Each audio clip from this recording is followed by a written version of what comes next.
Three things I learned from this game. Number one, the posts in the Pepsi Center now have puck magnets in them. Number two, don't ever sleep on the Avalanche. They can and will come back on you. And number three, unlike Calgary, when San Jose needs that extra gear, they have it. Avs lose to the San Jose Sharks 4-2 in Game 3 of the second round. Oh! Como has a breakaway.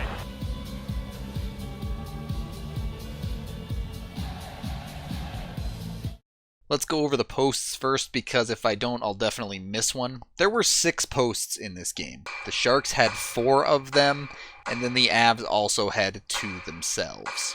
So yeah, that's a couple of posts. It's got to be some kind of record. I can't remember ever a game with that many posts. Since I started tracking them a couple years ago, I've had a few games with 4 posts. I think maybe once we got a game with 5, but never 6. And in a playoff game, that's even crazier.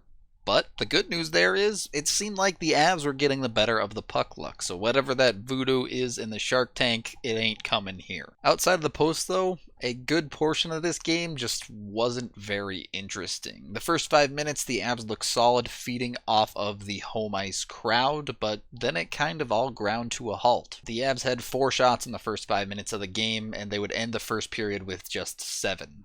Nieto would take a penalty 5 minutes into the period, and the Avs would just lose all momentum, and it would take them about a period and a half, maybe more, to get it back. And this wasn't just the Sharks suffocating the Avs out and then being opportunistic. No, the Sharks were actually taking this game to the Avs, controlling play, hounding pucks, and just looking stronger. The Avs definitely helped them out by having very sloppy defense and just not looking like a gelling team in their own zone. The Avs did have a strong PK. They would kill all 4 penalties they took in this game, but at 5-on-5, they were just generally messy. And if Shark Week taught me anything, it's that sharks can smell blood in the water from a long ways off. As the Avs continue to flounder, the Sharks eventually find the back of the net. The Sharks drive this puck in deep. Some initial good defense from Girard forces a puck battle in behind the Avs nets, but the Avs just kind of lose track of the puck, and therefore they lose the puck battle. Meyer collects this puck and is circling around into the dots, and you're going to see the Avs kind of get caught in a straight line here and just give him too much room to get off the wall. Girard does eventually step up, but at that point Meyer's already getting his shot off and it's going through. It ends up hitting off Nyquist in front and then pinballs around, and you're going to see once again the Avs just lose track of the puck. Makar facing the entire wrong way. He just has no idea where this puck is gone. Meanwhile, Couture is picking it up, dragging it to his backhand, and putting it into the net. And then Couture with his stupid take-a-bow celebration. Good job, buddy. You beat a defenseman playing his 6th NHL game. You should be real proud of yourself. I'll tell you a little secret.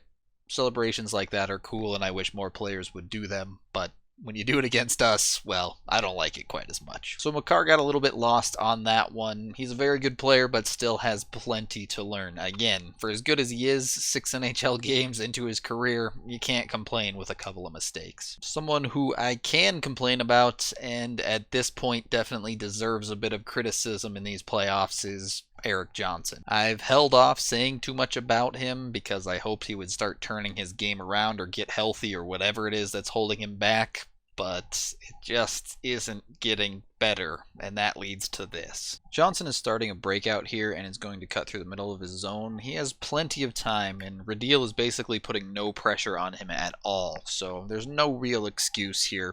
He fires a stretch pass up and basically puts it right on Meyer's stick. I mean, Meyer just collects it and is gone back the other way. Johnson doesn't get any help from Cole here, for sure, as he just went for a change as Johnson turned the puck over.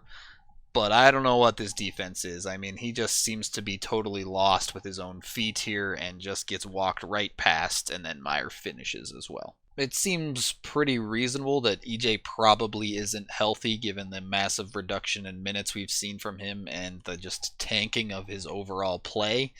But that's not an excuse. You just gotta be better than that, or you probably shouldn't be in the lineup. To be clear, I'm not advocating that we should sit EJ. I don't think we should. I do think he needs to be better, though. This team needs EJ, and if he doesn't get better, it's gonna be tough on the back end. So with that, 2 defensive mistakes, you're down 2-0 after 1. And the first half of the second period wasn't any better either. In fact, if it weren't for all of the posts, it probably would have been worse. The Sharks continued to look dominant, and the Avs continued to fail at mounting any type of a reasonable defense to it. The Avs continued to make life hard on themselves by taking penalties, so they couldn't gain any momentum, and the 1 power play they did get in the period, well, that didn't help either. There were a couple of nice moments here and there when they did get in the offensive zone. Turn and Burn could do their thing. It looks like they're just going to be able to do that all the time, always, forever in the offensive zone. And a couple of rushes here and there from McKinnon and others were giving us a little bit, but honestly, you could tell even in the building, the crowd was just not into the Avs getting controlled like this. As we get past the halfway point of the game, you do see the Sharks finally start to slow things down a bit and play a little bit more to protect their 2-goal lead. So that started to help. The Avs then killed off another penalty, this one their strongest kill of the game, and Nathan MacKinnon decided that he was going to score a goal. So he did. As the Sharks' power play is winding down, Burns pulls a total EJ with this one. He has plenty of time and space. You can see no Avs even in the picture, and he just tries to fire a stretch pass from all the way down at the goal line here, and he throws it right to Ian Cole. Ian Cole takes it happily and turns up the ice, and oh, who is this? Nathan MacKinnon just jumping on. Yeah, I think I'll defer to him. MacKinnon walks in, picks his spot. Easy goal every time. That's McKinnon's 12th point of the playoffs, which puts him in a tie for the most of anyone in the playoffs. Yeah, he's alright. It was also the 10th goal of his career in the playoffs. He is just the 12th player ever to do that in an Avalanche jersey. When I think of Avalanche players who step up in the big moments, before MacKinnon, you basically have to go all the way back to the Sakic and Forsberg era. The Avs haven't really had any since then, and obviously part of that is because they were quite bad for a long time in there, but even players like Matt Duchene or Paul Stastny, they didn't really seem to be huge, making amazing plays in those important moments. Like, think back to the 13-14 season when the Avs made the playoffs. What are some of the most memorable moments from that series? For me, it's Nathan MacKinnon's overtime goal. Even then, in his rookie year, he was already the guy showing up in big moments. So with that little boost, despite really struggling since basically 5 minutes into the game, the Avs are only down by 1 after 2. And the third period Avs, for the most part, were the team that this home crowd had been waiting to see. They came out and they took the ice by storm. They were the team in the driver's seat, dictating play, controlling the puck, and making the chances happen. This was nice to see, but you also do have to note that the Sharks were sitting back and letting it happen to a certain extent. But the Avs took that foothold and did a lot with it, looking like the better team and forcing the Sharks to not play the way they wanted to, even drawing penalties as a result. The power play was a bit of a letdown, though. None of the power plays were just awful or anything like that, but they did end up going 0 for 4 on them. And when you put yourself in a situation down 2 goals, you really, really need those special teams to help you out. Despite the failed power plays, though, the Avs continue to push, and with a little bit of home ice puck luck on their side, they finally do break through to tie the game back up. At this point, this line, which was basically just put together here of Nieto, Jost, and Soderberg, has already had a fantastic shift, keeping this puck in the zone for a good 45 seconds and tiring out the D. They're also backstopped by Makar and Girard here, so having those two on the blue line helps in the offensive zone. Girard's going to get this puck from Makar and fired it in. This is a very nice shot. He gets it through both of the defenders in the lane here, so that is some quality. Nieto is standing in front. The shot is probably going wide, to be honest, but Nieto manages to bounce this one off of himself, and it just trickles in past Jones. From this angle, you can see it's flying in clearly wide and then bounces off of Nieto's leg or skate area, and then it actually ends up hitting off of Jones up. Jones doesn't see it, and it just kind of trickles in off of his arm and in. I definitely felt like the Avs were due for a bit of luck in the goals category there, and they get it here to tie it up. Matt Nieto continues his impressive playoff performance, and we got a brand new game with about 9 minutes to play. This was a big comeback for the Avs, at least for me. They did this multiple times against Calgary, and I was very happy with those comebacks, but I was always questioning how much of this is the Avs dominating and how much of this is Calgary rolling over and letting this happen. With this being the second comeback the Avs have engineered against the Sharks, it's pretty clear that this is the Avs doing. It's not a weak team that they're playing. They're just good enough to come back. But the Sharks, they still have that extra gear that Calgary doesn't, and all of a sudden, they take control of the game. They spend the next minute and 5 seconds just hounding the Avs, and then retake the lead. Zadorov is going back to collect a puck here. He's gonna come under some pressure from Meyer, but honestly, he has plenty of time and is just a strong enough defenseman to make a fine play here. I do also want to point out, Ian Cole goes for another lazy change here. That's going to be 2 goals that he does this on. That's kind of bad.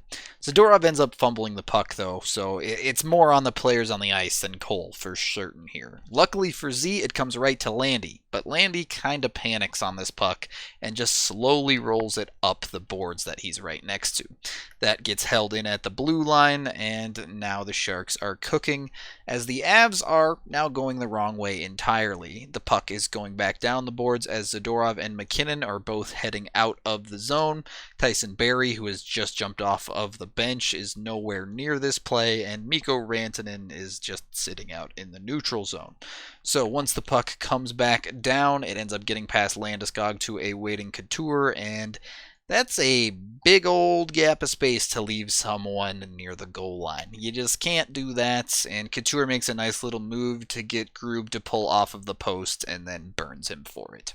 That was just pretty hideous. Not a single player on the ice for the Avs made the right decision or the right play. And that was the game-winning goal, unfortunately. The Avs did try to push back, but the Sharks were a little bit firmer, not sagging back as much this time, and the Avs ran into more trouble that way. In this time, they did hit a post and also got a power play opportunity, but it came up just a bit short. In the end, it's Couture to put it into the empty net to not only beat the Avs 4-2, but get the hat trick, which hurts a little bit. So, I would not in any way, shape, or form classify this as a good game for the Avalanche, but that's okay. If a bad game is coming back from 2 goals down and making the Sharks earn it, this team is pretty good. Beyond that, this game, more than any other they've played in the playoffs so far, I think, showed them exactly what it takes to win at this point. Where this series goes from here is up to the Avs and how they respond. That is the end of this playoff game video review. Thank you for watching, and as always, a very special thank you to all of my contributors on both PayPal and Patreon. I appreciate all of you guys so very much,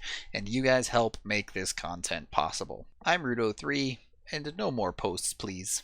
Avalanche time, come on, grab your friends. We're going to the playoffs again with Nate the dog and Gabe the babe. The fun isn't over yet, it is Avalanche time.